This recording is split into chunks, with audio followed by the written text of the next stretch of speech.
Hey, Restore Church, it's Pastor Dave. I'm here in front of the flowers and the shells and then the bicycles, which is kind of a weird combination, but it works for me. So I'm super excited to talk about this story today. I was remembering back when we were first married, and we lived in kind of a bad part of town down in Southern California, and even a worse apartment complex. And we lived in the bad part of the apartment complex. Like our big front window in the living room was just right there in the middle from the courtyard. People walking by on their way to the laundry or something like that would just stop and chat with us through our open window as we'd be sitting there watching television. So it was a little weird. And we were kind of afraid at times, because it was not a great part of the neighborhood and kind of weird noises at night and loud people and stuff. And so one night, and we were kind of new to being married. Like, I hadn't learned Deb's sleep patterns. So one night, dead asleep, Deb, in that scared whisper, the scared whisper, that's not the normal whisper, but like there is some heat behind it. And she is like, there's someone in the house. And so I, being the protective guy, I jump out of bed and I slam our bedroom door shut.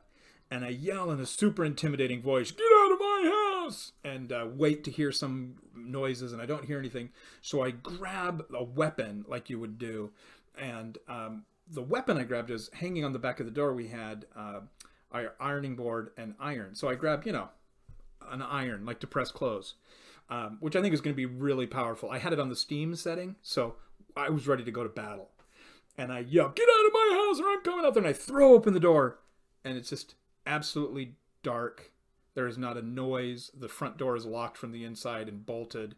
Nobody's in the house. It's a tiny apartment. I can see everything from right where I am. And I'm like, "Where did you see him?" And Deb kind of looks at me almost like shocked that I'm there. And she goes, "Oh, I guess I must have dreamt it. Good night." And rolls over and she's out. Well, I'm having palpitations and cold sweats, and it takes me a while to fall asleep. But it does help me understand down the road when she says, "Hey, something's going on in the middle of the night," I might have a few questions to ask. But I was definitely scared. And part of it was we were living in a place that warranted it. There was reason to be afraid. And we kind of had this baseline of fear while we were living there. And it reminds me of this passage, 2 Timothy 1:7. It says this, and this is Paul writing to Timothy. It says, "For God has not given us a spirit of fear and timidity, but power, love, and self-discipline." I love this idea that he's talking to Timothy, and Paul has already said, "I am so grateful. I think of you all the time. I miss you because I know you're serving God. You are serving God well, and you're serving him authentically. I love your genuineness, and I love that you're living out your faith." And he says that also, though, he says, "I know you have a tendency towards insecurity and fear, and I want you to know not to be afraid of that." Later on, he says, "Don't be intimidated by what people are saying. Speak the truth."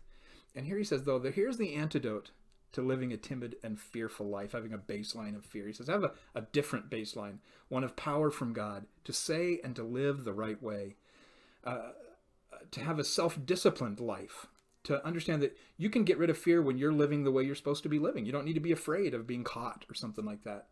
And most of all, love. We should, it says later, perfect love casts out fear, that love and fear cannot be mixed. Nothing drives out fear like understanding we are perfectly loved and then loving others well.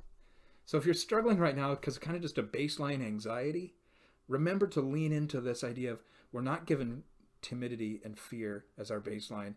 Remember to lean into the power of God, the power to live the way we're supposed to live, the self-discipline that comes from God so that we don't have anything to fear from our own stuff. And that even if we do, we have the love of God, the perfect love of God that allows us to live a life that is not afraid. Thank you and God bless. Hope this helps today.